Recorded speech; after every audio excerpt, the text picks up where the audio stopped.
Quand on devient parent, on se pose 1000 questions. Mais il est souvent difficile de faire le tri entre nos envies, nos intuitions et les injonctions familiales et sociétales. Alors comment définir ce qu'on souhaite transmettre à nos enfants, ce qui nous semble bon? Et comment s'affranchir de pratiques qui ne nous correspondent pas et affirmer nos choix? Bienvenue dans Tambali, le podcast qui vous invite à prendre le pouvoir sur votre parentalité. Je suis Alix Dien-Le-Rouge, doula au Sénégal et maman de 2 enfants. Je vous accueille sur le premier podcast qui explore les expériences de parents en Afrique de l'Ouest. À travers les récits de mes invités, vous serez amenés à réfléchir et à vous questionner pour définir le parent que vous voulez être. Grossesse, accouchement, postpartum, relations parents-enfants. Aucun sujet tabou, nous parlerons de tout. Tambali. De plus en plus de personnes afrodescendantes ayant grandi à l'étranger se posent la question du retour en Afrique. On imagine une meilleure qualité de vie et un Eldorado entrepreneurial où les projets fleuriraient. Mais qu'en est-il vraiment ? Est-ce si facile de tout quitter pour s'installer sur un autre continent ? Que faut-il prévoir ? Comment s'organiser ? Et surtout, que se passe-t-il si, une fois arrivé là-bas, on décide d'avoir un bébé ? Cet épisode vous apportera une partie des réponses. Aminata a 41 ans. Elle est entrepreneure et maman de 3 filles. Issue d'une famille gambienne malienne, elle est née et a vécu en France où elle était salariée dans l'associatif. Elle est devenue mère à 28 ans et s'est rapidement retrouvée maman solo suite à une grossesse compliquée marquée par la pré-éclampsie. En 2017, elle devient maman pour la 2e fois. Mais sa fille, née grande prématurée, décède peu après. En traversant cette terrible épreuve, elle est prise d'un besoin vital de changement. Elle part alors s'installer au Sénégal avec sa fille aînée en 2019, des projets plein la tête. Mais elle nous racontera comment, une fois sur place, elle a dû s'adapter à la réalité de son nouveau pays et ajuster ses ambitions. Elle nous parlera aussi des challenges et des bénédictions de sa nouvelle vie, pour elle comme pour sa fille, notamment en termes de cadre de vie et de représentation. Aujourd'hui entrepreneur dans l'immobilier, Aminata a également lancé un talk-show 100% féminin et fondé l'association Réparer les filles, qui offre une écoute aux femmes ayant subi l'excision.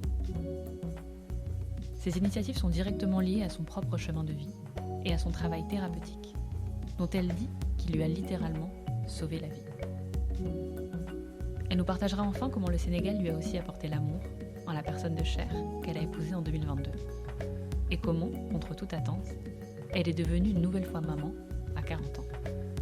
Et pourquoi, malgré une grossesse à haut risque et l'inquiétude de sa famille restée en France, elle a choisi d'accoucher chez elle, au Sénégal. Bref, cet épisode vous offre l'histoire d'une femme multifacette qui a vécu plusieurs vies. Et ce n'est pas fini. Vous êtes prêts ? Alors Nanu Tambali. Bonjour Aminata, ça va ? Oui, bonjour Alix, ça va très bien et toi ? Bah oui, ça va bien, merci. Merci de me recevoir chez toi. Avec plaisir. Pour qu'on puisse enregistrer cet épisode. Je suis ravie. Alors, ma première question, c'est est-ce que ça te plaît d'être maman ? Alors oui, ça me plaît d'être maman. Depuis longtemps, je fantasmais d'être maman. Je suis devenue maman à 28 ans. Mais j'avoue que ce fut une grosse claque. Je ne m'attendais pas à ce que ce soit aussi difficile, déjà à commencer par la grossesse. Moi, j'avais vraiment une image très romantique de la grossesse. Grossesse très difficile pour moi, donc ça a été ma première claque, puisque pré-éclampsie, accouchement en urgence, bébé prématuré, la totale. Donc ça a été très difficile. Et puis après être maman, et après j'ai été maman célibataire rapidement, puisque avec le père de ma fille, on s'est séparés peu de temps après la naissance de ma fille, à mon initiative, parce que pendant la grossesse, c'est complètement parti en vrille. Donc, ouais, ça a été un très, très, très gros challenge de devenir maman, d'être maman. Et jusqu'à présent, ça reste un très gros challenge pour moi. C'est pas facile du tout, ça me plaît, mais c'est vrai que c'est lourd, tu vois. Moi, si j'avais un maman à mi-temps, ça m'irait très, très bien. nouveau concept Ah, est-ce qu'on peut pas inventer ce concept-là, vraiment? Parce que non, c'est vraiment dur, c'est tellement engageant, ça te bouscule dans ce que tu es. Donc pour moi, c'est vraiment, dans ma vie, je trouve que c'est ce qu'il y a de plus difficile d'être maman. Et toi, dans quel genre de famille tu as grandi? Alors moi, j'ai grandi dans une famille monoparentale, puisque mes parents se sont séparés quand j'avais 3 ans. J'ai 5 grands frères, même père, même mère. Et je suis dans une famille recomposée, donc j'ai des petits frères, des petites sœurs, issus d'une autre maman. Donc moi, j'ai grandi avec ma mère et mes grands frères. Et oui, oui, famille. J'ai toujours considéré en fait que ma mère était ma mère et mon père. Et j'ai vraiment grandi avec cette idée-là. Mon père était plutôt absent. Donc j'ai vraiment pris appui sur ma mère uniquement pendant toute ma vie. Hein. Toute ma vie, de toute façon, mon père est décédé en 2001. Donc ma mère, ouais, je l'ai vraiment considérée comme mon pilier. Et puis mes 5 grands frères aussi, seule fille, dernière. Ça n'a pas été simple tous les jours d'être la petite dernière et la seule fille, mais c'est vrai que j'ai la chance d'avoir quand même beaucoup de piliers du coup. Et donc, quelle image tu avais du rôle de mère? Est-ce que tu considérais le fait que ta mère soit ta mère et ton père comme une normalité? Ou est-ce que justement tu disais que c'était euh, pas forcément ça le modèle, mais que, enfin, quelle image tu avais par rapport à ce rôle de mère? Pour moi, ma mère, enfin, c'était quelqu'un de fort. Donc j'ai vraiment grandi avec ce truc-là. Puis j'ai vu plein de tantes, même mariées ou pas mariées, étant vraiment ce qu'on appelle les femmes fortes. C'est-à-dire à bosser, à charbonner, gérer les enfants, être présente à l'école, même quand on n'est pas en capacité de lire les bulletins scolaires, etc. Tu vois, donc j'ai vraiment grandi avec ce modèle de une maman, c'est quelqu'un de fort. Et je pense que ça a joué dans ma vie de femme, dans la manière dont moi-même je me suis représentée après en étant grande. Pour moi, une mère, c'est quelqu'un de fort. Quelqu'un qui peut tout supporter, qui peut C'est tout quelqu'un gérer. qui gère. C'est en grandissant, en devenant moi-même maman, que je me suis rendu compte, ok, elle a dû bien galérer quand même, mais je me rendais même pas compte. Mais en grandissant, en fait, on se rend compte que, ok, des challenges qu'elle a eus, pour moi, c'est difficile, mais j'ai un tas d'opportunités qu'elle n'avait pas à l'époque. Tu vois, donc là, je me rends compte que, ouais, ça a été quand même sportif. Avec 6 enfants, on a eu un parcours assez difficile, on n'était pas riches. Donc voilà, ça n'a pas été facile pour elle, mais moi, je ne l'ai pas trop ressenti, cette difficulté. Oui, c'est quelque chose qui revient souvent dans les témoignages, le fait que c'est en devenant soi-même mère qu'on se rend compte à quel point c'est dur, mais que nos mères nous ont montré une image où au final, le fait de se montrer sans faille fait qu'on n'imagine même pas la réalité de ce que c'est d'être mère, en fait. Mais Donc à la fois, clairement. c'est beau et à la fois, ça nous dessert un peu parce que la claque est peut-être encore plus grande. Tu m'étonnes.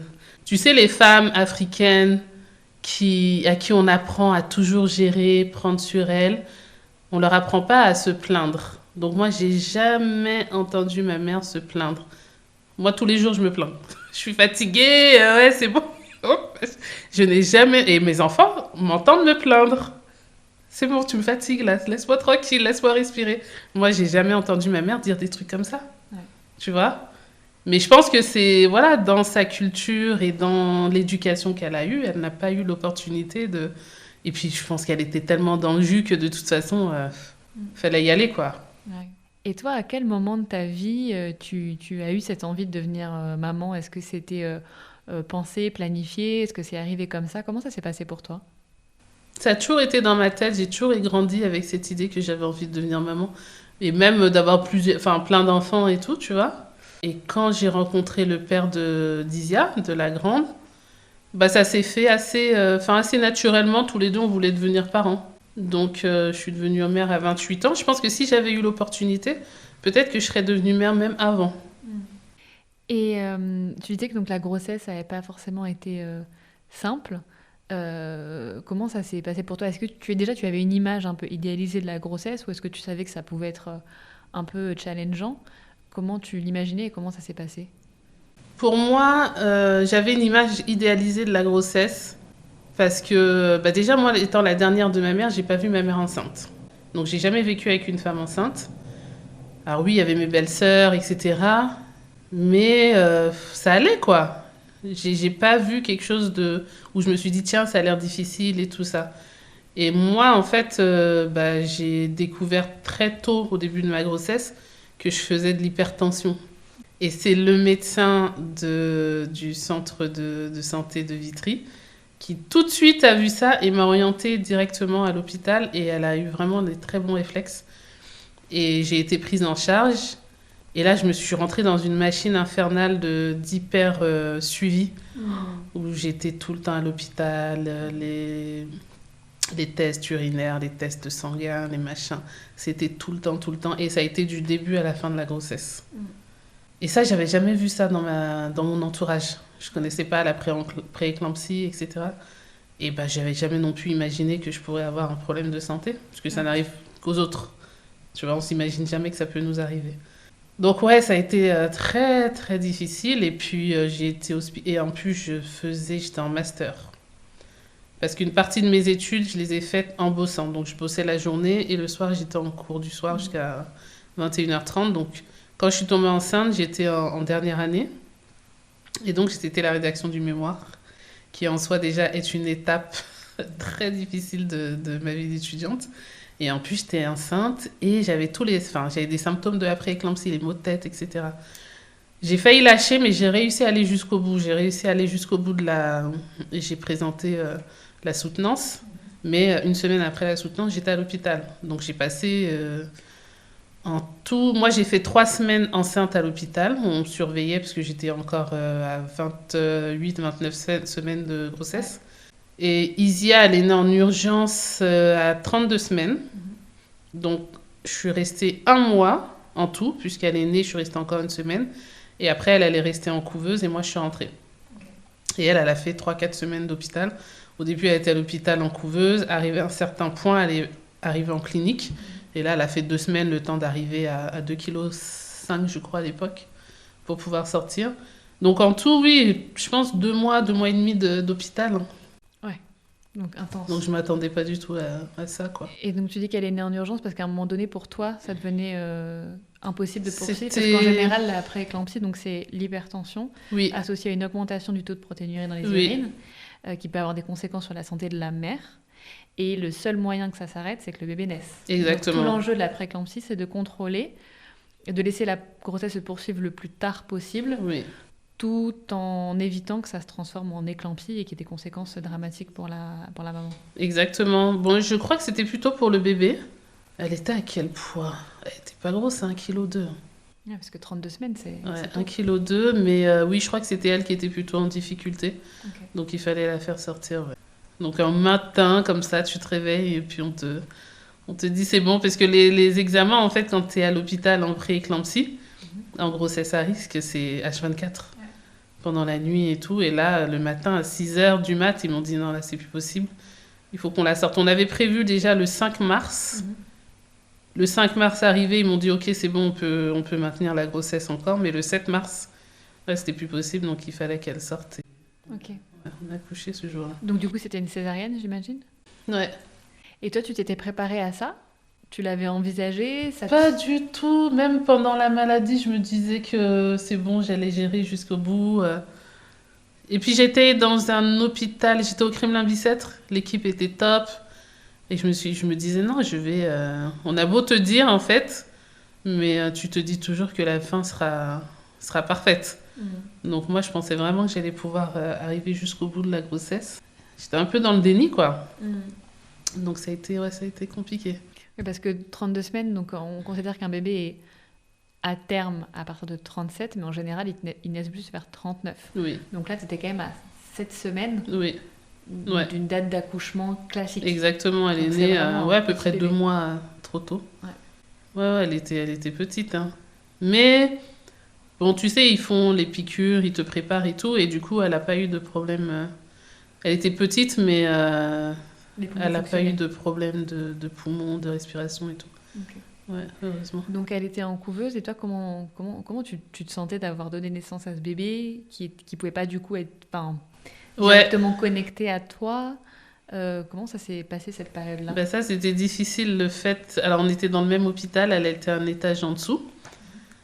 Donc on ne pouvait pas être ensemble H24. Donc moi, c'est moi qui descendais, sachant que le premier jour, j'attendais l'infirmière. Elle m'a un peu fait galérer d'ailleurs pour que je puisse descendre, tu sais, après le réveil. Puisque elle est sortie, moi, ils m'ont mis en salle de réveil. Après, ils m'ont mis dans la chambre. Donc déjà, il s'est passé plusieurs heures avant que je puisse la voir. Et quand je pouvais la voir aussi, l'infirmière m'a fait un peu galérer. Parce que je pouvais pas marcher, j'avais tellement mal. Il fallait qu'elle me pousse voilà, sur le fauteuil et tout. Donc, je lui rendais visite et je pouvais la prendre, par contre. Ça, c'était bien, je pouvais la prendre, on faisait du pot à pot et tout. J'ai pu aussi tirer mon lait. Donc, elle était nourrie par sonde, mais avec mon lait. Donc, ça, c'était bien aussi. Mais ça me faisait bizarre, surtout quand je voyais les autres mamans avec leurs bébés. Tu vois? Déjà, je voyais des gros bébés, je me disais, mais ils sont énormes. Et en plus, voilà, elle s'occupait de lui, elles étaient présentes et tout. Et moi, c'était bizarre. Alors, j'étais quand même bien soutenue, j'avais beaucoup de présence de la famille et tout. Donc, franchement, ça va, ça a été. C'est quand je suis sortie de l'hôpital que ça a été beaucoup plus difficile. Parce que là, pour le coup, voilà, on était vraiment séparés, même physiquement. Enfin, géographiquement aussi. Mais non, franchement, finalement, ça s'est plutôt bien passé. C'est la sortie qui a été vraiment difficile, ouais. Parce que partir sans son bébé, ça, c'est très difficile. Et donc ça a duré 3 semaines. Ouais. Mais encore une fois, vraiment, j'étais pas loin. Et à la clinique, pareil, ils étaient top. Ils étaient vraiment une équipe en or. Et j'ai appris beaucoup de choses aussi. Parce que si j'étais pas passée par cette étape de la clinique, je pense que la suite aurait été beaucoup plus compliquée. À la clinique, ils m'ont appris le portage, par exemple, avec l'écharpe. Parce que Isia, je la portais avec l'écharpe. Donc, c'est eux qui m'ont appris ça. Et puis, je l'ai vu évoluer aussi, commencer à lui donner le biberon et après le sein et tout. Et donc, c'est eux qui m'ont aussi appris tout ça, l'allaitement. C'est eux qui m'ont appris à la laver. Parce qu'à un moment donné, elle pouvait sortir de la couveuse à certaines heures et tout ça pour qu'on s'occupe d'elle. Donc, on a été vraiment accompagnés sur toute cette période-là de ces nourrissons, les tout petits, de nourrissons. Donc, on a vraiment su. Et puis, ce qui était bien aussi, c'est que j'ai appris les massages. Donc, Isia, elle a les coliques. Toutes les coliques, je les ai gérées avec les massages. Parce qu'à la clinique, ils m'ont appris tout ça. Donc, ça, c'était bien. Et après, voilà, une fois qu'elle a atteint son poids, on a pu sortir. Et après, ça s'est bien passé. Et comment le papa l'a vécu, ce moment-là aussi Est-ce que ça a été un soutien parce que quand on vit des épreuves, ça peut rapprocher comme ça peut séparer parce qu'on vit pas les mêmes réalités ou qu'on n'a pas les mêmes ressentis et que parfois on se comprend pas. Nous, ça nous a vraiment séparés, la grossesse, parce que en fait, on change de statut. On était 2, on avait des habitudes, on devient 3, on a d'autres priorités. Et pour le coup, en plus, il y avait des problèmes de santé. Je pense que déjà, lui, il a eu du mal à comprendre que c'était grave, ce qui se passait. Et donc, il n'a pas été très présent. Moi, j'ai pas pu m'appuyer sur lui pendant cette grossesse. Sur d'autres proches, mais lui, il a pas été présent. Et c'est pour ça qu'à un moment donné, ça n'a pas fonctionné, puisque j'avais l'impression d'être toute seule, en fait, à porter mon fardeau. Donc, ça a été vraiment un choc. Ça a explosé. La grossesse a vraiment fait exploser. Et donc après, chacun... Bon, on était ensemble parce qu'on allait à la clinique, voilà, on a vécu des moments ensemble à la clinique et tout ça, mais après, c'était plus possible. Mais c'est vrai que ça, c'est quelque chose qu'on retrouve souvent quand les femmes sont malades, alors que ce soit dans le contexte d'une grossesse ou par ailleurs. Il y a des hommes qui ont tendance à se reposer beaucoup sur leur femme, à avoir l'habitude que leur femme s'occupe d'eux et d'être au centre des attentions et qui en fait n'arrivent pas forcément à se décentrer ou à jouer le rôle inverse, c'est-à-dire que quand leur femme a besoin d'eux. Et on a plus souvent, quand les hommes par exemple sont malades, les femmes restent et s'en occupent, et quand c'est les femmes qui sont malades, il y a beaucoup plus de divorces. Effectivement. Parce que je pense que c'est une question d'éducation, peut-être une question de culture aussi, une question d'approche. Mais c'est vrai que c'est des situations qui peuvent effectivement séparer parce que ça rebat les cartes et que la personne n'arrive pas trop à s'ajuster à cette nouvelle réalité. C'est vraiment ça, ouais. Ça révèle en fait. Ça révèle, et là j'ai été face à... Moi j'ai pris ça pour de l'immaturité, je pense qu'il y avait un mélange de plein de trucs. C'était compliqué aussi pour lui, mais on n'avait pas le temps, en fait, des états d'âme. Il fallait gérer. Tu es dans une situation d'urgence, tu gères, et puis après, voilà. Et donc, assez vite, tu t'es retrouvée comme ta maman, maman solo. Ouais, maman solo, et puis... alors, mon expérience de maman solo a été éprouvante, parce que le problème quand t'es maman solo, c'est que t'as personne qui prend le relais pour que tu souffles. Donc ça, c'est très difficile. Mais après, voilà, moi, je me suis bien débrouillée dans le sens où, au quotidien, j'avais pas tellement de difficultés avec Isia. Et puis, j'avais la famille quand même assez proche pour m'aider, que ce soit ma mère, mes frères, mes belles-sœurs, mes amis et tout. Donc, franchement, il y a eu des moments difficiles, mais quand même, et puis Isia, elle est née... après, j'ai retrouvé un boulot, j'étais directrice, donc je gagnais plutôt bien ma vie. Donc, on était confortable matériellement. Donc, je pouvais la laisser, voilà, la faire garder par une nounou de temps en temps pour aller sortir, danser, respirer, tu vois. J'avais quand même des conditions qui m'ont permis... et puis, elle allait chez son père aussi, elle allait chez ma mère, elle était très proche. Donc, j'avais quand même si le quotidien pouvait peser lourd, j'avais quand même des moments de respiration. Et en plus, j'ai pu les avoir facilement et sans culpabilité parce que quand j'étais enceinte, justement, j'étais suivie à la PMI par la psychologue jusqu'à ce que je me retrouve hospitalisée d'urgence. Et après, on a continué le suivi. Et elle m'a vraiment déculpabilisée sur ça. Sur, non, mais prenez soin de vous parce que c'est normal, c'est dur, vous avez besoin de respirer, machin. Donc moi, j'ai toujours eu en tête que les moments où j'en peux plus, il faut prendre le relais avec la maman, avec les tatas et tout. Et j'ai jamais eu de problème à le faire. C'est ça qui m'a sauvée un peu en tant que maman solo. Donc, tu as réussi à faire justement cette dissociation de oui, mère, mais pas forcément mère courage qui assure tout le temps. On reste des êtres humains et à un moment donné, on a le droit aussi de souffler. Ouais. Et tu as finalement réussi à reconstituer ce village dont on parle tant. Oui. D'avoir des personnes support, des soutiens, des relais pour t'accompagner dans cette aventure-là. Ouais, vraiment. Vraiment, moi, j'ai toujours été entourée avec Isia. Et j'avais même une tradition que j'ai perdue depuis que je suis rentrée, là. Depuis que je suis rentrée au Sénégal. Mais je faisais une fois par an un voyage toute seule. Une fois par an ensemble, une fois par an toute seule. Ah, elle se débrouillait, elle allait chez Tata, chez Tonton. Et moi, je me prenais ma semaine et j'étais peinard. Et ça, c'est vraiment thérapeutique et ça me permettait de souffler. Parce qu'à un moment donné, la fatigue, la charge mentale et tout, tu penses à tout toute seule. Quand l'enfant pleure, quand tu es dans la période du non, par exemple, ça c'était une période aussi très difficile, tu sais, tu prends sur toi. À un moment donné, tu n'as plus de patience. Donc ça, c'était important pour moi, que pour elle et pour moi, pour notre relation, il fallait que je bouge parce que sinon, je sentais que quand je commençais à devenir trop impatiente, énervée, machin, c'était insupportable pour elle. Puisque en fait, dès qu'elle bougeait, je partais en vrille. Donc franchement, si j'avais pas mes petits voyages solo, là, ça aurait été très difficile. Et ça, je suis quand même contente d'avoir fait ça. Et j'avais cette opportunité justement de pouvoir le faire. Mais ça, c'est vrai que c'est important de se dire, parce qu'on peut voir le rôle de mère en disant, il faut que je sois présente tout le temps, c'est à moi de gérer, c'est mon enfant, etc. Mais au final, au-delà de la quantité de temps qu'on donne, c'est la qualité. Oui. Et il y a des moments où on a besoin aussi de s'éloigner et de se ressourcer pour mieux se retrouver et se préserver des moments à soi pour être capable d'être le parent qu'on a envie d'être. Exactement. J'avais la chance aussi d'avoir un psychanalyste. Tu vois, j'ai toujours été bien entourée en fait. Parce que quand j'ai eu Isia, donc j'étais enceinte, j'avais la psy de la PMI, mais après j'ai déménagé. Mais j'ai rencontré un psychanalyste avec qui j'ai continué un petit peu les séances et tout, et avec qui justement je parlais beaucoup de mon rôle de mère, parce que c'était tellement difficile pour moi. Et donc pareil, j'ai eu la chance d'être accompagnée et d'avoir beaucoup de conseils, beaucoup d'écoute. J'avais un endroit où je pouvais dire non mais là j'en peux plus, tu vois. Donc tout ça a soulagé en fait la difficulté d'être maman solo. Et c'est intéressant ce que tu partages parce que donc tu sais que tu viens d'une famille malienne et gambienne.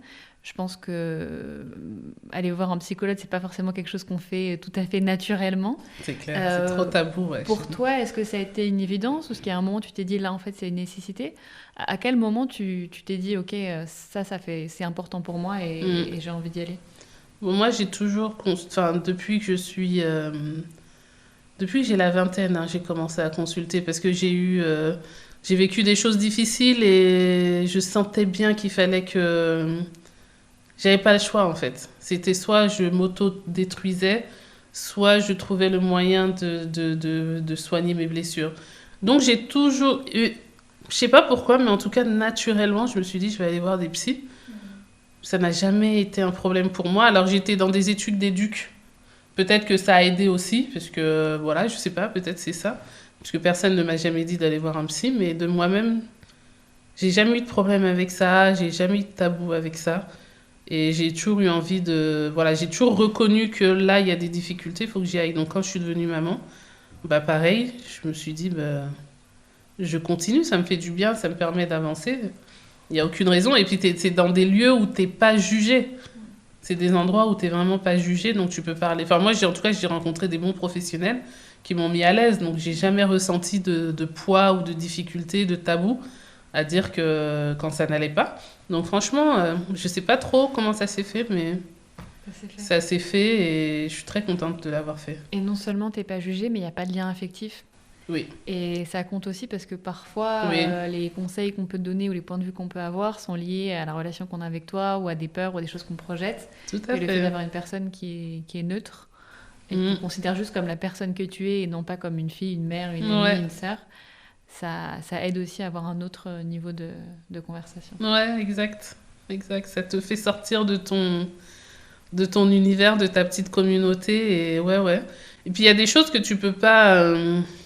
Il y a des choses que tu peux pas non plus forcément dire aux gens. Je sais pas, moi, naturellement, il y a des choses où je savais que j'avais besoin d'aide, il fallait un pro, quoi. Bon, même si on est tous presque parents dans mon entourage, mais nos parentalités sont très différentes. Et nos personnalités sont différentes, la manière dont on gère sont différentes. Et donc par rapport à cette expérience de la maternité qui a été beaucoup plus intense et beaucoup plus dense que ce que tu imaginais, et comme tu t'es séparée finalement du papa peu après, est-ce qu'à un moment donné, tu t'es dit que tu aurais un jour d'autres enfants ou est-ce que tu t'étais dit que finalement t'allais avoir ta fille et que ça allait être vous deux? Après cette grossesse, j'ai dit plus jamais de la vie. Déjà, j'ai dit qui m'a envoyé. Ah non, j'étais dégoûtée. Toutes les personnes qui venaient me voir la grossesse, je leur disais, parce qu'on n'a pas l'habitude d'entendre des choses négatives en plus sur la grossesse. Ah, moi je disais aux gens, je déteste être enceinte. La césarienne, c'est hyper douloureux. Franchement, j'ai pas eu de problème à ce niveau-là, de cicatrisation ou de quoi que ce soit. Le processus c'est bien fait. Mais la douille pendant des jours à pas pouvoir se lever. Donc non, ça m'avait vraiment calmée, quoi. Je me suis dit non, je peux plus vivre ça encore. C'est mort. Après, Isia, c'était un bébé très facile, hyper solaire, souriante. Franchement, elle a fait ses nuits assez tôt. L'allaitement, ça s'est super bien passé. J'ai kiffé, c'était un vrai plaisir. Ça s'est arrêté tout seul quand j'ai commencé à travailler. Elle avait 4 mois et demi. Donc ça va, tu vois. Elle n'a pas eu de problème de santé. Parce que ça aussi, je sais que ça peut être lourd. Elle était prématurée, mais... On a fait 1 an de suivi à l'hôpital. Je sais plus, je crois que c'est tous les 2 mois, il y avait un rendez-vous de contrôle et tout. 0 problème de santé. Donc franchement, ça a été. Hein. Et puis en plus, moi, on m'avait dit que souvent, les prééclampsies, c'est sur la première grossesse. Donc, ça diminue le risque sur la deuxième grossesse. Donc comme on s'était remis ensemble avec le père d'Isia, ben on a voulu refaire et moi je m'étais dit pareil, toujours optimiste que ça allait bien se passer et c'est encore pire. Donc, dès le début pareil, signe d'hypertension. Bah déjà, étant donné que j'avais le passif d'hypertension, maintenant tu sais, tu es dans un système où voilà, tu es en prévention plus, tu fais pas n'importe quoi, tu tombes pas enceinte comme ça quand tu veux, machin. Donc tu es suivi, sauf que j'étais retournée à 3 et donc quand je suis allée à l'hôpital pour enlever mon implant, Je leur ai dit, j'ai une prééclampsie sur la première grossesse, donc voilà, je dois être suivie, il faut faire attention et tout. Oui, oui, oui, oui, oui. Je tombe enceinte, je vais les voir, ils ne me calculent pas. Je demande un rendez-vous chez le médecin, on ne me donne pas de rendez-vous, il n'y a pas de rendez-vous, il y a ceci, il y a cela. Et moi, je leur explique que moi, j'ai des grossesses à risque, il faut absolument que je sois suivie très tôt dans ma grossesse. J'ai mis, je pense, plus de 3 mois à trouver un gynéco. Ah ouais. Mais parce qu'ils te disaient que non, c'était Ils tôt, m'ont pas pris, que... ils m'ont pas donné de rendez-vous, il n'était pas dispo, l'hôpital, je sais pas. Impossible d'avoir un rendez-vous. Et du coup, j'ai trouvé un rendez-vous dans une clinique. Sauf que, ouais, ma grossesse était quand même bien avancée. Et quand je suis arrivée, mais le gynéco, il a hurlé. Donc, il m'a renvoyée à Paris, là où j'étais, pour la Ah oui, première d'accord. grossesse, au Kremlin-Bicêtre. Il m'a dit, là, c'est déjà trop tard. Donc, je suis partie au Kremlin-Bicêtre. Donc, je faisais des allers-retours. Trois paris régulièrement. Du coup, j'étais prise en charge. Mhm. Et effectivement, quand je suis arrivée, ils m'ont dit, non, mais c'est tard, là. Les bébés ne grossissent pas, en fait, quand tu as de la prééclampsie. Donc, le bébé était tout petit. Il y a une date à partir de laquelle ils considèrent que le bébé est viable. Ok. Et donc, moi, j'étais pas encore dans ce délai. Donc, je faisais des allers-retours, mais ils voulaient pas m'hospitaliser parce que je pense qu'ils considéraient que de toute façon, la grossesse n'allait pas aboutir. Ouais. Déjà, je trouve ça horrible. Ouais. Et donc, je faisais mes allers-retours et tout. Et il y a une médecin qui m'a dit, mais madame, je sais pas si vous vous rendez compte, mais votre enfant il risque de mourir. Et moi, j'ai pas voulu entendre. Je me suis dit, non, mais comme d'habitude, le déni, Mhm. ça va aller, ça va En même aller. temps, c'est une information qui est un peu compliquée à appréhender. Et puis, elle m'a dit ça, voilà, elle a été cash. Je pense que personne n'avait osé me dire les choses clairement. Et elle me l'a dit sans filtre. Mais moi, c'est pas passé. Bon, j'ai été choquée, j'ai pleuré, machin et tout. Mais je me disais, non, ça va aller, ça va bien se passer. Et donc, après ce délai, je sais plus, ça devait correspondre peut-être à 6 mois de grossesse, je crois, ils m'ont hospitalisée. Et même pas un peu, peut-être 1 ou 2 semaines avant. Enfin, c'est vraiment. Non seulement j'ai des problèmes avec les dates, mais quand je vis des expériences traumatisantes, c'est encore pire. Je suis complètement embrouillée dans ma tête. Donc, j'ai été hospitalisée quand même. Et au bout de 6 mois, elle est née à 28 semaines. Ils ont dû faire sortir l'enfant à 28 semaines, elle faisait même pas 1 kilo. Donc là, rebelote, la même expérience, elle était en couveuse, donc grand prématuré. Et donc elle est sortie, donc moi pareil, j'étais toujours dans le déni et tout. Et en fait, au bout de... Donc moi je connaissais déjà maintenant, puisque j'avais déjà eu Isia, dans le même hôpital. Donc j'étais en haut, elle était en bas, j'allais la voir et tout. Et en fait, un jour, j'étais dans sa chambre, c'était au bout du 2e jour, hein. Elle est née le 11 septembre 2017. Et le 13 septembre 2017, j'étais dans sa chambre en train de lire. Et elle a commencé à avoir des problèmes à respirer et tout. L'infirmière m'a dit, bon, là, elle n'est pas bien. Elle a essayé de la manipuler un peu et tout. Puis après, ça s'est enchaîné. Ça a été très vite. Tout le monde a commencé à arriver, à essayer de la truc. Après, ils m'ont fait sortir. Et en fait, elle était en train de mourir. Et elle est morte ce jour-là. Mhm. Donc ça a été très vite et ça s'est passé comme ça.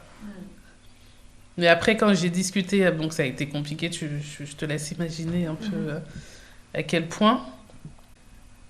Mais voilà, je sais pas, je suis restée à l'hôpital, je crois, encore quelques jours. Mhm. Et puis en plus, c'était bizarre parce qu'à l'hôpital, je sais pas, il y a eu un problème de communication. Ouais. C'est-à-dire que les gens qui venaient me voir à l'étage ne savaient pas que l'enfant était mort.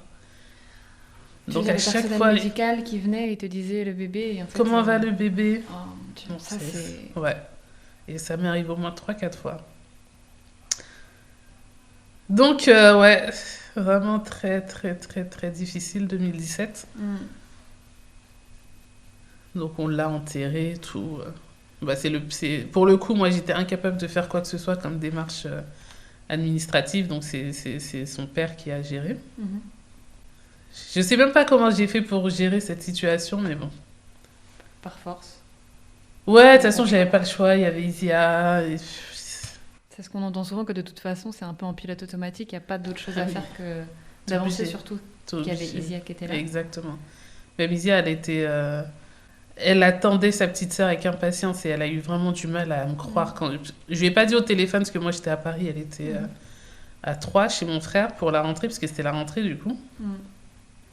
Et quand je suis rentrée et tout, elle s'attendait à voir sa petite sœur. Et donc je lui ai expliqué, elle a eu du mal à croire au début. Après, quand elle a compris, elle a commencé à pleurer et tout. Elle avait quel âge à ce moment-là? Elle avait 5 ans du coup. Ouais. Ouais, 5 ans. Elle était je pense, dernière année de maternelle. Donc ouais, ça a été vraiment difficile. Et puis voilà, problème de prise en charge, hein. Donc c'est pour ça que quand j'ai eu Fally la dernière, donc elle s'appelait Zabou, et quand j'ai eu Fally au Sénégal, les gens ont eu très peur, parce que j'ai décidé malgré le risque de pré-éclampsie, de rester ici pour ma grossesse. Mais en fait, je disais aux gens, mais vous vous rendez pas compte de ce que j'ai vécu à 3. Ouais. Et C'est pas parce qu'on est en France qu'on va être bien pris en charge. Et est-ce que tu as l'impression que ça a été un problème de prise en charge parce que il y a des problèmes de prise en charge de manière générale, qu'on manque de médecins et surtout de spécialités comme la gynécologie dans certaines régions? Ou est-ce que tu as eu l'impression, parce que c'est vrai que c'est des cas dont on parle beaucoup ces dernières années, qu'il pouvait y avoir un côté où on te prenait moins au sérieux par rapport à tes origines ou à ta couleur de peau ou par rapport à une histoire? Ou est-ce que c'est pas forcément une J'ai impression que tu jamais as? pris le temps d'analyser ça. Ils ont pris les choses à la légère, ça c'est clair, parce qu'ils ne m'ont pas cru quand je leur ai dit que c'était une urgence. Maintenant, j'ai pas cherché. Moi, j'ai un oncle qui m'avait dit, mais Ami, là, tu devrais même porter plainte parce que c'est grave. Et j'ai dit, j'ai même pas l'énergie. T'es obligé de te concentrer en fait sur quelque chose qui va te laisser debout, Ouais. te faire tenir. Mais je pense qu'il y a de ça, c'est clair, parce que quand on ne te prend pas au sérieux, enfin, c'est pas tout le monde qu'on prend pas au sérieux. Ouais. Mais bon, moi, j'étais tellement dans l'urgence que j'ai zappé. Et après, j'ai pas eu envie de me replonger dans cette histoire, donc j'ai laissé tomber. Ouais, et puis ça nécessite d'être dans une énergie de combat et c'est pas Ouais. forcément l'énergie dans laquelle on a envie d'être. Non, c'est ça, il faut avoir ça demande beaucoup d'énergie, quoi. Donc, Et donc j'ai laissé tomber. tu disais que donc, la première grossesse avait été aussi une épreuve pour ton couple et finalement vous étiez remis ensemble. Et est-ce que cette épreuve-là, pareil, c'est... Ah bah alors là, c'était pire que tout. Là, bah déjà, pareil, pendant la grossesse, j'étais quand même très seule, parce que lui, il bossait et il prenait pas le temps de venir aux très nombreux rendez-vous. Donc j'imagine que c'est compliqué, mais bon, j'étais quand même toute seule dans les rendez-vous et tout. Donc non, là, c'était mort. Je Puis dis, en c'est plus, pas tu faisais possible. des allers-retours, donc il y avait Je forcément... faisais des allers-retours et à un moment donné, enfin, si 5 ans après, on en est encore au même point. Là, la destruction totale et définitive du couple. Ah, je voulais plus en entendre parler, là. Fallait que je fasse mon deuil et c'était la seule chose qui comptait, c'était de gérer Isia qui était encore là, de faire le deuil de Zabour et puis d'avancer. Et, et est-ce que ça a joué, du coup, ces événements très difficiles, successifs, dans ton envie de tout quitter et de partir? Ou est-ce que c'était un process complètement en parallèle et avec des motivations autres? Même si je l'ai jamais rattaché à ça, mais c'est sûr, quand tu regardes le parcours, c'est sûr que c'est lié parce que j'ai perdu Zabou en 2017. J'étais en arrêt maladie déjà depuis plusieurs mois et tout machin. Et après, bah, déjà, j'avais pas envie de retourner bosser là où je bossais. Et j'avais besoin de changement. Du coup, c'est à ce moment-là que je me suis dit, mais il faut que je parte en Afrique puisque c'est ce que je désirais depuis longtemps. Et là, je suis partie, donc c'était l'année suivante. En 2018, je suis retournée à Paris. J'ai fait 1 an et 2019, je suis arrivée au Sénégal. Et là, pour le coup, ça a été le changement dont effectivement j'avais besoin. Et donc, changement de pays, changement de vie professionnelle, puisque tu te lances dans l'entrepreneuriat. Est-ce que tu avais réfléchi ton projet mûrement avant? Est-ce que tu t'es un peu lancé dans l'aventure en te disant je verrai bien ce que je trouve là-bas? C'est un peu les deux parce que ça faisait plusieurs fois que j'avais essayé de rentrer en Afrique, pas forcément au Sénégal, mais en Afrique de l'Ouest. Donc j'avais déjà réfléchi, bon, j'étais directrice, ça faisait plusieurs années que j'étais directrice, donc j'avais des compétences en management. J'avais préparé aussi la sortie du salariat parce que je voulais aussi quitter le salariat, donc j'avais fait des formations complémentaires, machin truc. Donc j'avais mon petit plan dans ma tête, mais je me suis dit, contrairement à ce que je faisais d'habitude, je me suis dit, là je pars 1 an. 1 an et je vois comment ça se passe en étant sur place. Le projet professionnel, finalement, s'est avéré être complètement autre chose que ce que j'avais imaginé.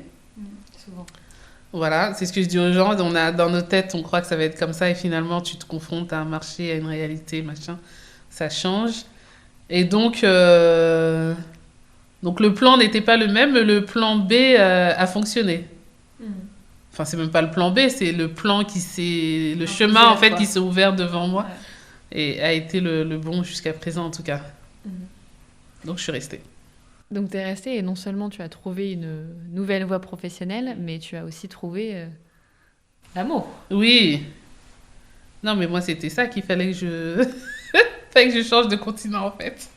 Parce que j'ai rencontré Cher, alors en quelle année 2021 je pense.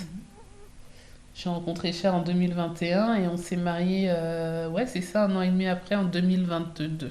Et donc, rebelote pour faire un 3e. Et donc, ça s'est imposé comme une évidence parce qu'à ce moment-là, tu avais quel âge?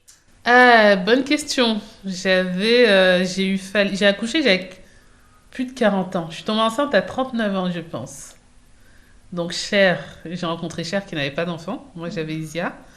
Sachant qu'Isia, toute sa vie, elle a voulu avoir une petite sœur. Parce qu'elle aussi, hein, je pense que ça a été difficile pour elle de voir les cousins, les copines, les copains, avoir tous des frères et sœurs. Et elle, être enfant unique, ça a été très difficile. Donc, elle voulait une petite sœur ou un petit frère. Moi aussi, je voulais avoir d'autres enfants. Je voulais pas qu'Isia soit toute seule. Et Cher n'avait pas encore d'enfant. Et moi, j'avais 39 ans. Donc, je me suis dit, c'est maintenant ou jamais. Et en plus, avec mes antécédents, c'était le stress, l'angoisse au début. Parce que les grossesses dites gériatriques. Oui, non, mais laisse tomber, on dirait qu'on est des On va grands-mères. faire une pétition, je crois, pour supprimer ce terme qui est absolument affreux. Ah, je te jure. Donc, c'est au-delà de 36 ans. Sont considérés comme plus à risque. Et toi, en plus, avec ton passif de grossesse à risque, ça devient un double risque. C'est ça. C'est ça, mais au début, je me sentais très angoissée, mais bon, après, moi, j'ai la foi, je crois en Dieu, et de toute façon, c'était une obsession. J'avais vraiment envie, et je me disais, non, mais là, ça va aller. Et je me sentais dans un contexte aussi très différent, plus apaisant, plus apaisé, avec une relation beaucoup plus saine, avec un homme pour le coup, quelqu'un sur qui je pouvais déjà compter même pas qu'en tant que maman pour Isia, mais en tant que femme, il était déjà hyper présent et tout, très soutenant. Donc je savais que cette grossesse, elle allait être aussi différente de ce point de vue. Et j'avais aussi un gynécologue que j'avais connu déjà quelques années auparavant, en qui j'avais confiance, à qui j'avais déjà parlé du projet de grossesse, à qui j'avais expliqué justement mes antécédents et tout. Donc je me sentais en confiance avec lui. Parce que pour le coup, lui, il m'a accompagnée dès le départ. Il a pris au sérieux ce que je lui disais. Et même que j'étais hyper angoissée, il était toujours présent. Je le saoulais tout le temps avec mes questions. J'allais tout le temps le voir.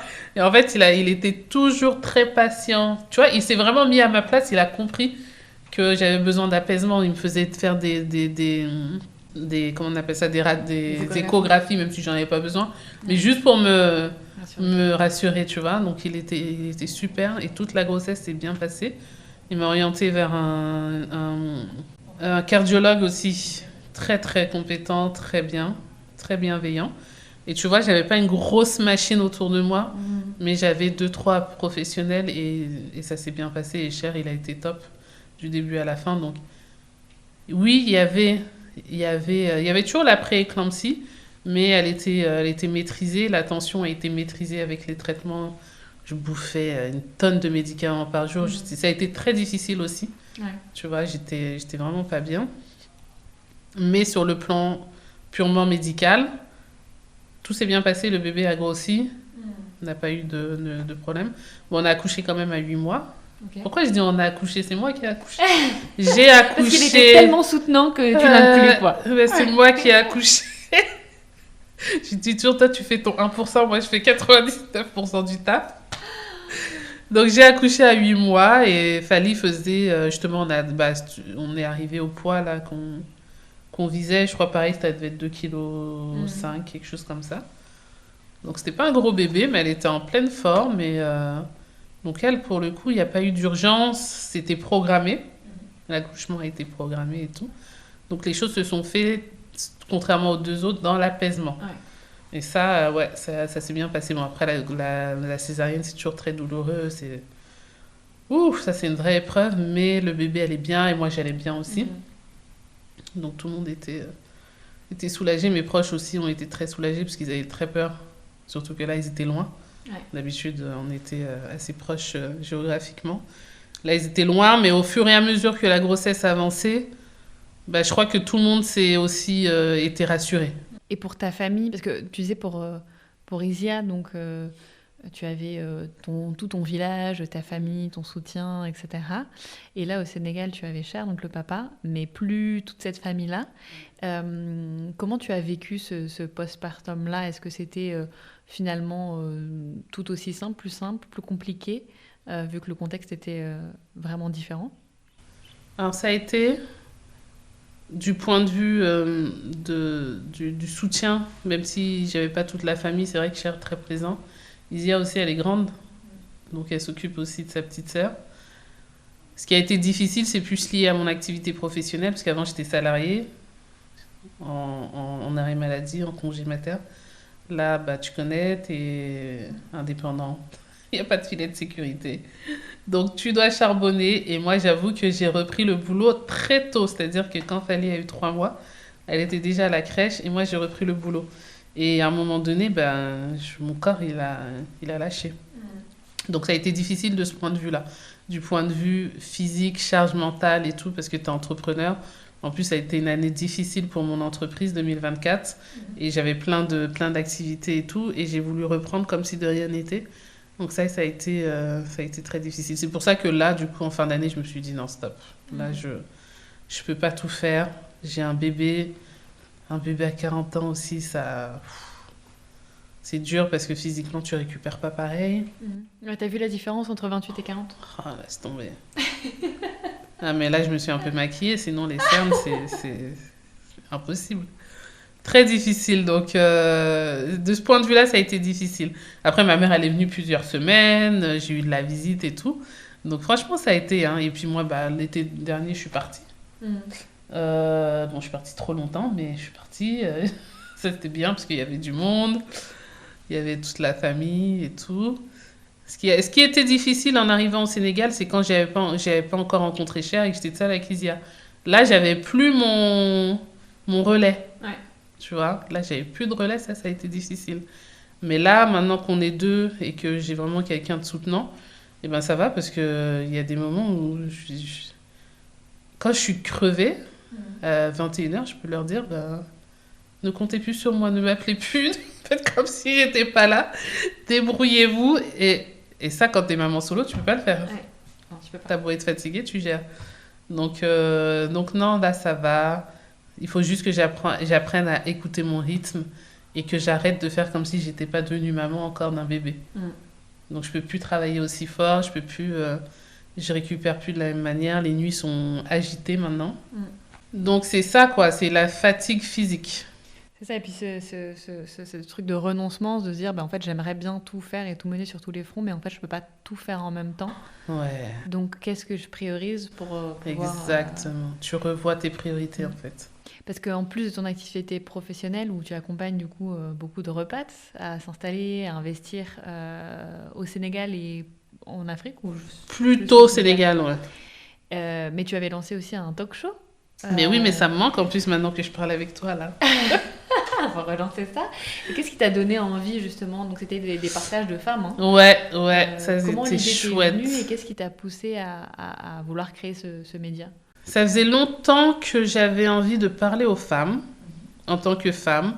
Moi, je suis une féministe. Moi, j'ai vécu des choses. J'ai vécu l'excision. Ça a été le gros drame de ma vie. J'ai connu le harcèlement de rue. Tu vois, toutes ces violences qui sont spécifiques aux femmes, j'en ai vécu une partie. Et du coup, j'ai toujours eu envie de parler à des femmes. Et j'étais dans une famille de frères uniquement. Hein. Donc, pas cette possibilité de me confier comme ça et tout. Mais j'étais trop abîmée pour le faire. Et c'est quand j'ai eu 40 ans, quand j'ai eu 39, 40 ans, que je me suis sentie enfin apaisée et enfin en capacité de discuter avec d'autres femmes sur nos challenges sans que ce soit compliqué pour moi. Et je me suis dit, tiens, est-ce que c'est pas le moment justement de lancer cette idée que j'avais depuis longtemps? Un coup, c'était de l'association. D'ailleurs, j'ai créé mon association pour les femmes victimes de mutilations sexuelles. Mais j'avais vraiment envie d'être dans un truc en dialogue, en connexion avec les femmes. Et donc, c'est comme ça que j'ai appelé les filles que je connaissais. Parce que c'était voilà, des personnes aussi sur qui je pouvais compter. C'est des femmes que, si j'ai besoin d'un conseil, je sais que je peux les appeler. Et elles vont être de bons conseils, elles vont être soutenantes, non jugeantes. Enfin, des valeurs de sororité que je partageais avec elles. Et je leur ai dit, bah, est-ce que ça vous intéresse qu'on ait des dialogues comme ça une fois par semaine sur un thème? C'est pas prise de tête et on le fait. Et puis voilà. Et donc, c'est comme ça que ça a commencé. On a fait ça pendant 2 ans. On a fait 3 saisons, justement. Et c'est justement, là, j'ai arrêté en fin d'année parce que je me suis dit, non, je peux pas continuer à tout faire, obligée de faire des choix. Mais c'est vrai que... Mais c'est pas une fin. Et qu'est-ce que tu dirais, toi, justement, donc qui a grandi en France, là, tu es venu t'installer au Sénégal, tu accompagnes aussi des gens qui veulent faire ce move. Il y en a qui veulent rentrer, il y en a qui veulent juste venir, parce qu'en fait, ils n'ont jamais vécu ici. Comme moi, oui, c'est ça. Et quels sont pour toi les principaux challenges et à faire ce saut dans l'inconnu et les principaux bénéfices de la vie que tu peux trouver du coup au Sénégal par rapport à la France ou à l'Europe en général? Alors moi, je dirais que le principal challenge... Alors, c'est de changer de mindset. C'est d'accepter qu'on n'est pas dans le même pays. Et donc, les choses ne vont pas se passer de la même manière. Et donc, il ne faut pas être dans la comparaison. Il ne faut pas être dans l'attente d'une copie de notre vie d'avant, mais ailleurs. Il faut vraiment changer de logiciel carrément. Sinon, tu ne vas pas y arriver, tu ne vas pas réussir à t'adapter. Ça, c'est le premier challenge, à mon avis. Mais normalement, pour des gens qui sont dans cette idée de repas, c'est des choses qui devraient se faire. Enfin, je sais pas, j'imagine que quand tu as envie de changer de continent, tu es en capacité de t'adapter. Sinon, c'est quelque chose que tu vas même pas, auquel tu vas pas penser. Et après, bah, c'est financier. Hein. Là, il n'y a pas d'ACDIC, il n'y a pas de sécurité sociale. Et tu dois te gérer. Et la vie coûte cher, plus cher que ce qu'on imagine. Beaucoup plus cher que ce qu'on imagine. Ouais, et toi, tu es à Dakar, donc j'imagine que là-bas, ça doit coûter encore plus cher. Moi, je suis sur la petite côte, mais même sur la petite côte, depuis 2019, là, je commence à dire aux gens, attention, ça devient cher. Ouais. Donc, il faut vraiment se préparer sur le plan financier. Il faut se préparer pour pouvoir tenir un certain temps, surtout pour ceux qui veulent se lancer dans l'entrepreneuriat. C'est pas facile d'entreprendre. C'est pas facile d'entreprendre au Sénégal. Beaucoup de challenges. C'est plus facile, je pense, de lancer quelque chose et de tester quelque chose, mais de maintenir dans la durée, c'est un challenge. C'est très difficile, très très difficile. C'est pas fait pour tout le monde l'entrepreneuriat. Donc attention. Parce que tout le monde se dit, je vais entrer, je vais entreprendre, on a l'impression que c'est facile de loin et tout. Mais en fait, non, c'est pas du tout facile. Donc vraiment, prendre le temps de bien comprendre qu'on change tout. Et donc, il faut se préparer à ça parce que sinon, tu vas repartir, tu vas être déçu. Tu vois, parce que tu vas te dire, les Sénégalais sont comme ci, le système, il est comme ça, nanana. Mais oui, puisque tu changes de pays, tu changes de continent. Donc, c'est différent. Mais c'est à toi de t'adapter parce que le pays ne peut pas s'adapter à toi, c'est à toi de t'adapter. Donc, vraiment avoir ça en tête, de ne pas penser que ça va être facile, de ne pas fantasmer, tu vois. Être prêt à se dire que, la première année, je vais en chier. Parce que la première année, c'est la plus difficile. Quand tu dépasses ce cap, déjà, je trouve que ça va mieux. Toi, t'es arrivé il y a plus d'1 an maintenant. Moi, il y a 3 ans. Ouais, voilà, il y a 3 ans. Je sais pas si t'es d'accord avec ça. Moi, j'ai trouvé première année, les 6 premiers mois. Ouais. Très dur. Ouais. Et effectivement, le cap de 1 an, il est charnière parce que c'est aussi là que tu commences à te créer ton cercle social, que tu retrouves tes repères, que tu prends tes marques, t'as calé la maison, l'école, un peu la routine. Oui. Donc, mais en tout cas, je pense effectivement au moins 6 mois, il faut tenir. Et puis, la première année, c'est sûr qu'elle est clé. Je pense que c'est la première année que le tri sélectif se fait. Soit tu passes le cap des 1 an, soit tu rentres. À mon avis. Enfin, en tout cas, je l'observe quand même. Après, il y a des gens qui sont dans le processus, ils rentrent et ils reviennent. Ouais. Ça aussi, c'est bien. Ouais. Parce que en 1 an, tu as compris beaucoup de choses. Tu peux mieux te préparer pour revenir et ça aussi, c'est bien et c'est OK. Faut pas le prendre comme un échec. Donc, bien se préparer financièrement. C'est sûr. Et par rapport à Isia, donc, qui a commencé sa vie en France et qui maintenant grandit ici, et par rapport à sa petite sœur qui est née ici, est-ce que... quels sont pour toi les avantages d'élever tes enfants ici plutôt qu'ailleurs? Alors déjà, ma vie ici, moi, je la trouve beaucoup plus qualitative. Bon, déjà, j'ai quitté une grande ville pour venir dans une petite ville, voire dans un village, un gros village. Donc plus qualitative parce que plus de temps, plus de soleil, ça change la vie. Tu te lèves, C'est vrai, il y a hein. de la lumière. Alors c'est vrai que des fois il fait très chaud, c'est un peu dur à supporter, mais avoir cette lumière-là, moi j'adore, ça me change la vie. Et puis bah, beaucoup plus d'espace ici, tu vois, à la Saumone, on a beaucoup plus d'espace. On a vraiment une bonne qualité de vie. Pourtant j'étais cadre en France, et j'étais bien, j'étais pas à plaindre, mais le niveau de vie, il est quand même très différent. Et Isia, par exemple, justement, elle, bah, elle fait de l'équitation depuis quelques années, c'est sa passion. Et si on était resté en France, je suis pas sûre, je sais même pas si on aurait même pensé à ça, tu vois. Elle a développé un contact avec les animaux qui est incroyable. Et je crois que elle n'avait pas ça en France. Elle part avec les, enfin, limite, elle part avec les vaches. Elle me dit oui. Mais j'en ai dans la rue ici, donc c'est pratique. Bah, tu vois, ici, les vaches, dès que tu sors, tu les croises, elles font leur vie et tout. Mais elle a développé un truc avec les animaux. Et elle adore les animaux. On a un chat, les chiens, tous les animaux, elle adore. Et donc les chevaux. Et je pense ça vraiment qu'elle l'aurait pas développé si on était resté en France. Et là, bah voilà, elle est dans une petite école. Bon, elle est là au Chrysalide, c'est des méthodes alternatives d'éducation, là, par projet, machin. Hier, ils sont partis voir une créatrice de mode pour voir comment elle travaille le tissu naturellement, machin et tout, pour l'interviewer, la filmer. Donc, je trouve qu'elle a une très grande liberté ici qu'elle n'aurait pas eu si on était resté en France, tu vois. Puis s'adapter, être confronté à d'autres cultures. Ouais, je crois que ça, c'est une vraie richesse pour elle. Et est-ce que, en termes de représentation, tu trouves que c'est aussi intéressant ou est-ce que finalement... Ah oui, ah oui, il n'y a pas photo. En France, tu sais, nous, quand on est retourné l'été dernier, moi, j'avais peur pour elle, hein. Je lui disais, attention, tu risques d'être confrontée au racisme, tu vois. Et elle a été confrontée au racisme, d'ailleurs, pendant ses voyages, quand elle était chez ses cousins, il y avait des petits gamins qui lui disaient, ouais, rentre chez toi, machin et tout. Ah ouais. Ouais. Donc, et là, oui, là, enfin, tu vois des gens qui te ressemblent, occuper tout type de poste. Et du coup, tu te poses pas la question de est-ce que moi je pourrais faire ça? Bah déjà, ta maîtresse ou ton maître. Déjà, tes profs, ils sont noirs. Tes cahiers d'école, l'histoire que tu apprends, c'est de l'histoire africaine.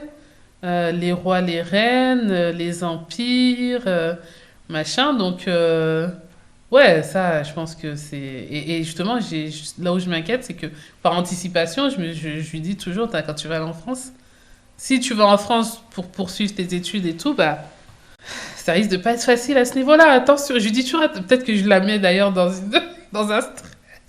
Mais ça, c'est quelque chose qui m'inquiète beaucoup parce que je trouve que ça n'a pas... On régresse à ce niveau-là en France. Ouais, je pense que malheureusement, on n'est pas Le sur racisme, une pente, on n'est pas sur une très bonne pente.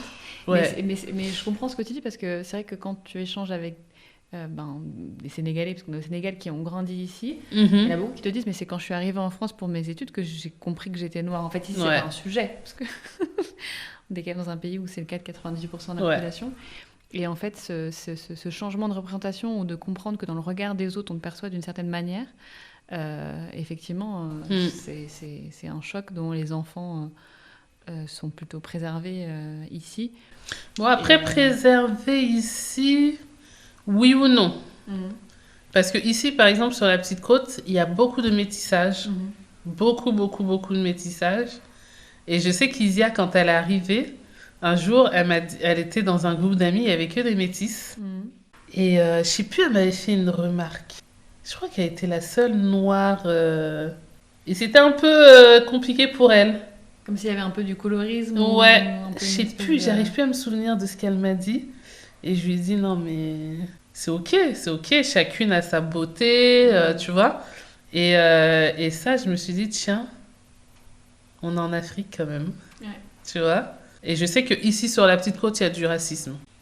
Mais c'est vrai que le contexte il est quand même différent. Mais tu vois, les élections, t'as vu les élections, les scores qu'ont fait les extrêmes droites, c'est quand même assez flippant. Ouais.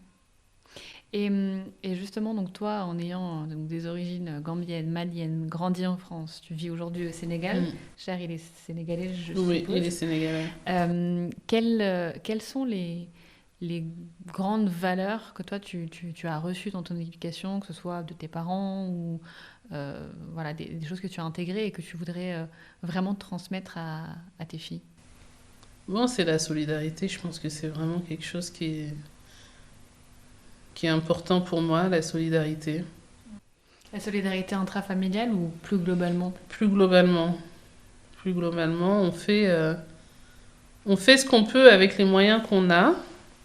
Et on n'a pas tous les mêmes opportunités, donc c'est important d'en avoir conscience. Et donc si je peux, à un moment ou à un autre, apporter mon aide à qui que ce soit, famille ou pas famille, bah, je le fais. Et Isia, je l'ai vraiment élevée comme ça.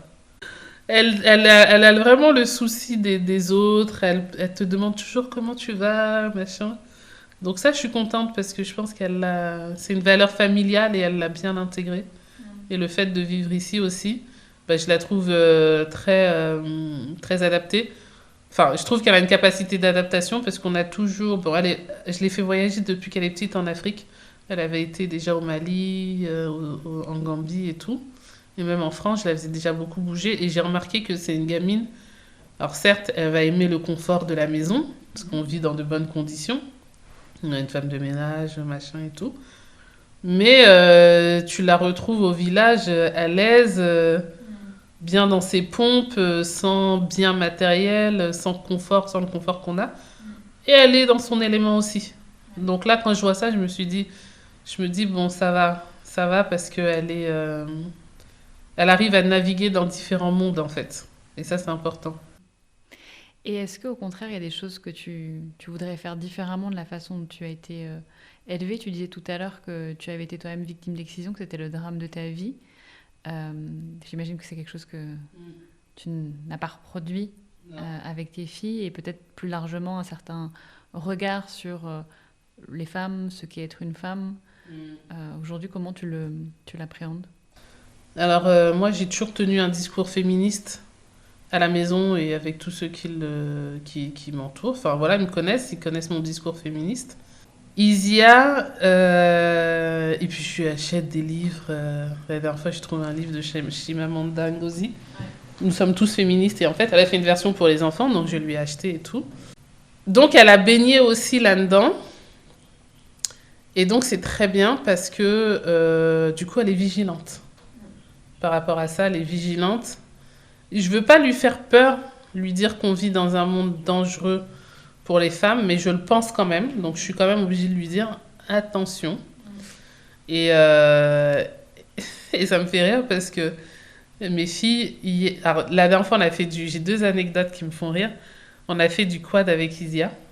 Et le mec, en fait, on était avec un de mes amis. Moi, je montais avec Isia, c'est elle qui voulait s'éclater. Et donc, sur les 2 quads, il voulait nous donner le plus petit, le moins puissant. Mais nous, on voulait le gros, là, le balèze et tout. Donc, il nous a dit, ok, prenez-le, mais en gros, voilà, quoi, vous n'allez pas gérer. Isia, c'était la première. C'était celle qui était derrière le moniteur. Elle l'a super bien conduit et tout. Et quand on est arrivé, on a discuté. On était les 2 seules femmes du groupe à faire du quad. Et elle m'a dit, t'as vu, maman, il voulait nous donner le petit quad parce qu'on est des filles. Et donc, et en fait, finalement, on était les premières dans le truc. Je dis, bah voilà, c'est les préjugés qu'on a quand on est des femmes dans ce monde. Et ça, du coup, elle a bien compris, elle est bien aiguisée là-dessus, son esprit est bien aiguisé là-dessus. Et donc, à chaque fois, elle relève. Mais voilà, je suis contente qu'elle fasse attention à ça. Et je lui dis toujours, les autres filles, on ne les critique pas. On ne critique personne. Celle qui porte le voile, elle est aussi bien que celle qui porte un mini-short. Il n'y a pas de problème. Parce qu'elle, à un moment donné, elle commençait à avoir... tu vois, elle portait, quand elle était plus petite, elle portait souvent des shorts courts. Et à un moment donné, je sentais qu'elle commençait à se questionner par rapport à ça. Oui, est-ce que je vais pas porter le voile, machin. Et je lui disais, mais t'as la même valeur. Que tu portes le voile, que tu portes ton short, tu as la même valeur. Donc, on est toutes ensemble, on se respecte et on ne se critique pas. On ne fait pas de remarques sur le physique des autres. T'es grosse, t'es mince, t'es ceci, t'es cela. Non, tout ça, on ne fait pas. Et ça, donc, elle a bien intégré aussi, je crois. Et puis voilà, donc on avance comme ça. Et effectivement, bah, forcément, moi, j'ai créé une association pour que les femmes qui ont été victimes de mutilation sexuelle elles puissent parler à un psychologue, puisque c'est ça que moi qui m'a sauvée quand même. Donc à la maison, voilà, j'ai vraiment... c'est important pour moi voilà, de dire à mes filles, vous êtes des filles dans un monde patriarcal, donc ça veut dire ça, ça, ça. Et même mon mari, justement, hier, enfin, je sais pas si lui il rigolait, mais moi ça me fait rire. Il me dit, oui, j'ai dit à Fally de me faire un bisou, elle a dit non, avec la tête. Et je dis, bah, c'est très bien. Puisqu'elle apprend déjà à dire non. Et il va falloir que, bah, comme c'est une fille, qu'elle apprenne à dire non. Parce que les bisous par-ci, par-là, bah, quand tu n'as pas envie de les faire, tu les dis non. Et moi, c'est vraiment le discours que je vais tenir.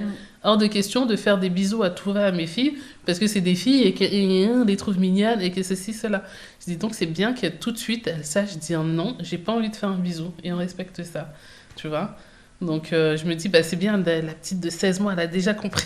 Mais c'est vrai que cette question du respect de l'intégrité physique des femmes, elle est importante, et que ce soit effectivement dès l'enfance, dans le contact, on le voit aussi dans les soins. Souvent, on se permet des choses qu'on ne se permettrait pas avec les hommes. Bien sûr, non, mais... les femmes entre elles aussi, effectivement. Tout à fait. Dans le monde médical, les femmes, la bienveillance, des fois, il faut aller la chercher. Hein. Et effectivement, c'est ce côté aussi où on élève les femmes en tant que rivales. Qui n'aide pas à avoir cette empathie et cette bienveillance. Et effectivement, rappeler qu'on vaut toutes la même chose, c'est important. Et puis, je pense que c'est aussi, de toute façon, le système patriarcal est fondé là-dessus, diviser pour mieux régner. Donc, si les femmes se divisent entre elles, elles ne challengeront pas l'ordre établi. C'est la minute féministe de l'épisode. Ah oui, non, mais clairement, la compétition entre femmes, c'est terrible. Mais on le voit que finalement, le meilleur moyen de faire contre-pouvoir contre un système qui nous opprime, c'est l'union. L'union fait la force. Ouais. Et c'est vrai que c'est pas toujours évident, mais j'ai l'impression qu'il y a quand même des mouvements où on arrive à se retrouver entre femmes, à faire front, à être solidaires et à essayer de se sortir un peu de ce rapport de concurrence, de comparaison qui est le nôtre dès l'enfance. Et ça, pour le coup, je trouve qu'ici, c'est assez exacerbé. Enfin, je sais que moi, souvent, j'ai deux filles aussi comme toi. Ouais. Et on va systématiquement leur demander « Et c'est qui la plus belle ?» Et je me dis « Mais elles ont 4 et 7, qu'est-ce que... » Enfin, c'est quoi cette question ? Pourquoi est-ce qu'on les met déjà en rivalité, en les ramenant à leur physique, etc. Leur valeur n'est pas fondée là-dessus. J'ai pas envie que leur rapport de sœur soit fondé là-dessus. Et c'est des choses sur lesquelles il faut être assez vigilant parce que c'est très ancré et c'est très naturel. Tout à fait. Mais c'est effectivement assez délétère pour non, les c'est rapports terrible, entre femmes. c'est terrible. Alors, j'ai une dernière question pour toi.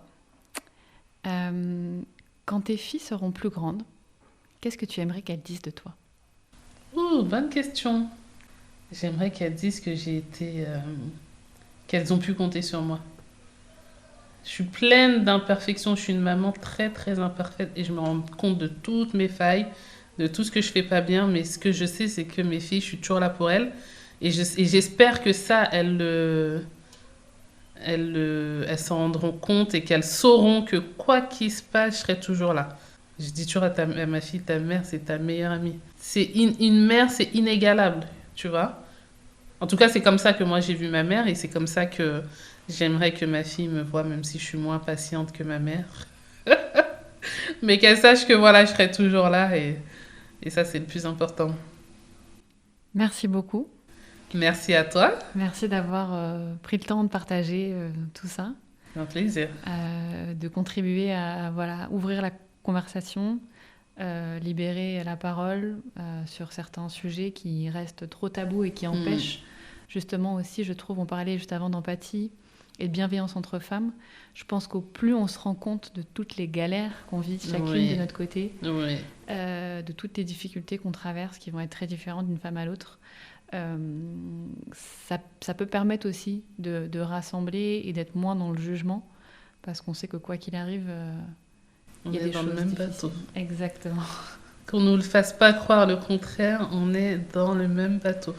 Exactement. Merci beaucoup pour l'invitation, c'était un plaisir. Merci à toi. Et hâte de voir les prochains épisodes de la saison 4 sortir. Ouais. Femme au pied nu. Ouais, ça sera pour dans quelques mois. Inch'Allah. Si cet épisode vous a plu, je vous invite à donner de la force à ce podcast en le notant 5 étoiles sur votre plateforme d'écoute. Vous pouvez aussi vous abonner pour ne rater aucun épisode et surtout en parler autour de vous. On se retrouve dans 2 semaines pour un nouvel épisode. Mais en attendant, vous pouvez me rejoindre sur les réseaux sociaux.